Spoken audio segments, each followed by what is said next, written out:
Hi hello. അപ്പോൾ പുതിയൊരു വീഡിയോയിലേക്ക് സ്വാഗതം. കുറേ കാലമായി വീഡിയോ ഇട്ടിട്ടല്ലേ, കുറച്ച് ബിസി ആയിപ്പോയി കേട്ടോ.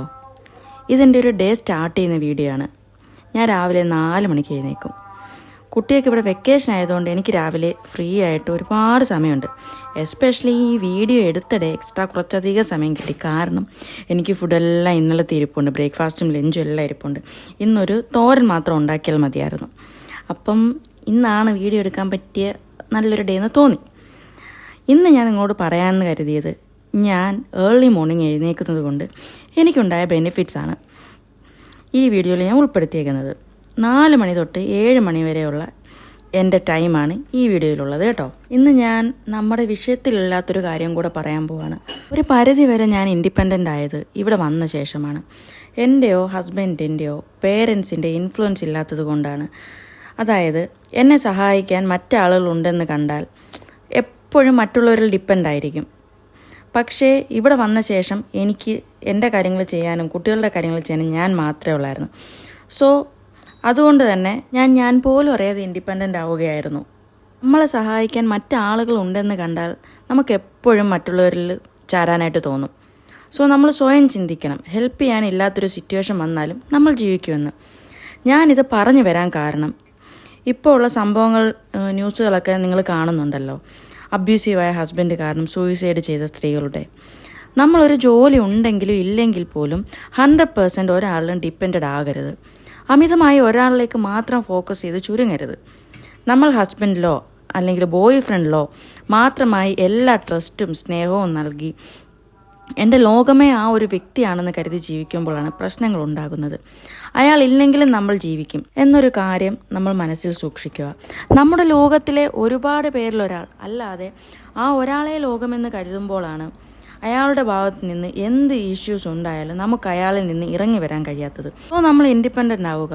നമ്മളാണ് നമ്മുടെ ഏറ്റവും വലിയ പ്രയോറിറ്റി, എപ്പോഴും അത് ഓർക്കുക. അപ്പോൾ ഞാൻ ഇന്ന് പറയാൻ വന്ന നമ്മളുടെ വിഷയത്തിലേക്ക് വരാം. ഏർലി എഴുന്നേൽക്കുന്ന ശേഷം എനിക്ക് ലൈഫിലുണ്ടായ പോസിറ്റീവ് ചേഞ്ചസിനെ കുറിച്ചാണ് ഈ വീഡിയോയിൽ പറയുന്നത്. അതായത് എനിക്ക് ഏറ്റവും ഇമ്പോർട്ടൻ്റ് ആയിട്ടുള്ളൊരു ചേഞ്ച് എന്ന് പറയുന്നത്, ഏർലി എഴുന്നേൽക്കുന്നത് കൊണ്ട് എൻ്റെ പ്രയോറിറ്റി ഞാൻ പോലും അറിയാതെ തന്നെ ചേഞ്ചായി. ഈ 4 മണിക്ക് എഴുന്നേൽക്കുന്നത് കൊണ്ട് എനിക്ക് മീ ടൈം കിട്ടുന്നുണ്ട്. ഇതിന് മുമ്പൊക്കെ ലേറ്റായിട്ട് എഴുന്നേൽക്കുമ്പോൾ തന്നെ എൻ്റെ വീട്ടിലെ ജോലികൾ അങ്ങ് തുടങ്ങും. എനിക്ക് കുറച്ച് നേരം വെറുതെ ഇരിക്കാൻ പോലും ടൈം കിട്ടാറില്ല. എന്നാൽ നിങ്ങൾക്ക് തന്നെ നോക്കൂ, ഞാൻ എന്ത് റിലാക്സ്ഡ് ആയിട്ടാണ് ഓരോ കാര്യവും ചെയ്യുന്നത്. എനിക്കിപ്പോൾ എന്നെ ശ്രദ്ധിക്കാൻ എനിക്ക് വേണ്ടി ഒരു പ്രൊഡക്റ്റീവ് ടൈം എല്ലാം കിട്ടുന്നുണ്ട്. നമ്മളിൽ ചിലരെങ്കിലും പറയും ഏർലി എഴുന്നേക്കാൻ പറ്റുന്നില്ല, എത്ര ശ്രമിച്ചാലും നടക്കുന്നില്ല എന്നൊക്കെ. പ്ലീസ്, ഇനിയെങ്കിലും നമ്മുടെ കംഫർട്ട് സോൺ പൊട്ടിച്ച് പുറത്തേക്കൊന്നു വാ. റിയൽ ഹാപ്പിനെസ് ആസ്വദിക്കുക. നമ്മളൊരു റൊട്ടീൻ ഉണ്ടാക്കി ആ കാര്യങ്ങൾ മുഴുവൻ നമുക്ക് ചെയ്ത് തീർക്കാൻ കഴിഞ്ഞാൽ ആ ഒരു ഡേയിൽ നമുക്ക് കിട്ടുന്നൊരു സാറ്റിസ്ഫാക്ഷനുണ്ട്. നിങ്ങളൊന്ന് ആലോചിച്ച് നോക്കൂ, എല്ലാ കാര്യങ്ങളും ചെയ്ത് തീർത്ത് കിട്ടുന്ന സാറ്റിസ്ഫാക്ഷനാണോ അതോ ലേറ്റായി എഴുന്നേൽക്കുമ്പോൾ ഉണ്ടാകുന്ന ഗിൽറ്റാണോ ബെറ്റർ എന്ന് നിങ്ങൾ തന്നെ ചിന്തിച്ചൊന്ന് സ്വയം വിലയിരുത്തി നോക്ക്. ആ ഒരു ഡേ ഫുള്ള് നിങ്ങൾക്ക് ഗിൽറ്റ് അടിച്ചിരിക്കണോ അതോ ഹാപ്പി ആയിട്ടിരിക്കണോ എന്ന്. പിന്നെ എനിക്ക് പ്രോപ്പറായ ഒരു റൊട്ടീൻ ഫോളോ ചെയ്യാൻ കഴിയുന്നുണ്ട്. അത് മറ്റൊരു ബെനിഫിറ്റാണ് ഏർലി എഴുന്നേൽക്കുന്നത് കൊണ്ട്. അതുമൂലം മൾട്ടി ടാസ്കിങ് കുറഞ്ഞു, മെൻ്റലി ഉള്ള പ്രഷർ കുറഞ്ഞു, പിന്നെ പ്രൊഡക്റ്റീവ് ആകാൻ കഴിയുന്നുണ്ട്. എല്ലാ കാര്യങ്ങളും കാര്യക്ഷമതയോടെ ചെയ്യാൻ കഴിയുന്നുണ്ട്. ഈ ടൈം തികയുന്നില്ല, വീട്ടിലെ ജോലികൾ തീരുന്നില്ല എന്നൊക്കെയുള്ള പ്രശ്നങ്ങൾ തീർന്നു.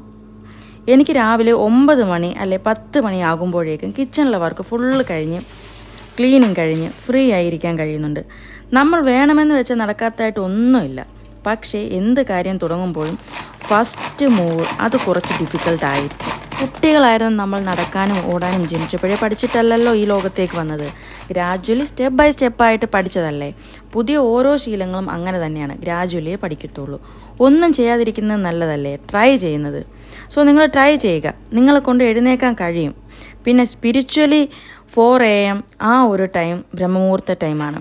എനിക്ക് ഉണ്ടായ മറ്റൊരു ബെനിഫിറ്റ് എന്ന് പറയുന്നത്, എനിക്ക് ഈ ടൈമിൽ എഴുന്നേക്കാൻ കഴിഞ്ഞു. ബ്രഹ്മമുഹൂർത്ത ടൈമിൽ ഞാൻ വിശ്വസിക്കുന്ന പ്രകാരം എനിക്ക് ഒരുപാട് പോസിറ്റീവ് കാര്യങ്ങൾ നടക്കുന്നുണ്ട്. ഈ ടൈമിൽ വിളക്ക് വെക്കുന്നതും ആ ടൈമിൽ മാനിഫെസ്റ്റ് ചെയ്യുന്നത് കൊണ്ടുമൊക്കെ ഒരുപാട് പോസിറ്റീവ് കാര്യങ്ങൾ. ഞാൻ നേരത്തെ പറഞ്ഞിട്ടുണ്ടായിരുന്നു മുമ്പത്തെ വീഡിയോയിൽ, ഞാൻ ഭയങ്കര ഒരു സ്പിരിച്വൽ പേഴ്സണൊന്നുമല്ല. പക്ഷേ ചില കാര്യങ്ങൾ നമ്മുടെ ലൈഫിൽ അനുഭവത്തിൽ വരുമ്പം നമ്മളറിയാതെ തന്നെ നമ്മൾ വിചാരിക്കും ഇതിൽ കാര്യങ്ങളുണ്ട്. ഇപ്പം നമ്മുടെ ഇപ്പം ഞാൻ ഹിന്ദുവാണ്, ഹിന്ദുയിസത്തിലാണെങ്കിൽ തന്നെ ബ്രഹ്മമുഹൂർത്ത പറയുന്നുണ്ട്. ഇപ്പോൾ അല്ലാത്തത് തന്നെ മാനിഫെസ്റ്റേഷൻ ചെയ്യാനൊക്കെ ഏറ്റവും നല്ല ടൈം 4 AM എന്ന് പറയുമ്പോൾ എല്ലാ മതത്തിലും, എനിക്ക് മറ്റുള്ളത് അധികം അറിയത്തില്ല, എന്നാലും എല്ലാ മതത്തിലും ഏർലി മോർണിംഗ് എഴുതിയേക്കുക എന്നുള്ളത് അത് പ്രോത്സാഹിപ്പിക്കുന്നുള്ളൊരു കാര്യമാണ്. അതിന് ഒരുപാട് ബെനിഫിറ്റ്സ് പറയുന്നുണ്ട്. എന്തെങ്കിലുമൊക്കെ അതിൻ്റെ പിറകിൽ കാണും. സോ നമ്മൾ ഒന്ന് നോക്കുക, നമ്മൾ ട്രൈ ചെയ്ത് നോക്കുക. നമ്മളെ കൊണ്ട് പറ്റും, പറ്റാത്ത കാര്യമൊന്നുമല്ല, പറ്റും. അതുകൊണ്ട് തന്നെ നമ്മൾ ഏത് മതത്തിൽപ്പെട്ടവരാണെങ്കിലും നമ്മുടെ പ്രെയർ നമ്മൾ ചെല്ലുക. ചിലപ്പോൾ നമുക്ക് ഇതിനകത്ത് വിശ്വാസം കാണത്തില്ല, അല്ലെങ്കിൽ ഇത് ചെയ്തുകൊണ്ട് എന്ത് ബെനിഫിറ്റ്, പക്ഷെ ചെയ്യുക.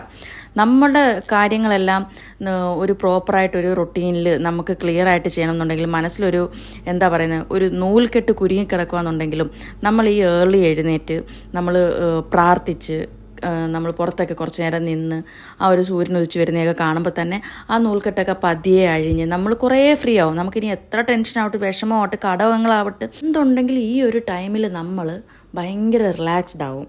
ചുറ്റുപാടുള്ളൊരു എസ്തെറ്റിക്സിന് നമ്മുടെ മൈൻഡിനെ ഭയങ്കരമായിട്ട് സ്വാധീനിക്കും. വരുന്ന നല്ല കാര്യങ്ങളാവട്ടെ ചീത്ത കാര്യങ്ങളാവട്ടെ, ഇതെല്ലാം നമ്മുടെ മൈൻഡ് വിളിച്ചു വരുത്തുന്നതാണെന്നൊരു വിശ്വാസം എനിക്കിപ്പം ഈയിടെയായിട്ട് വരുന്നുണ്ട്.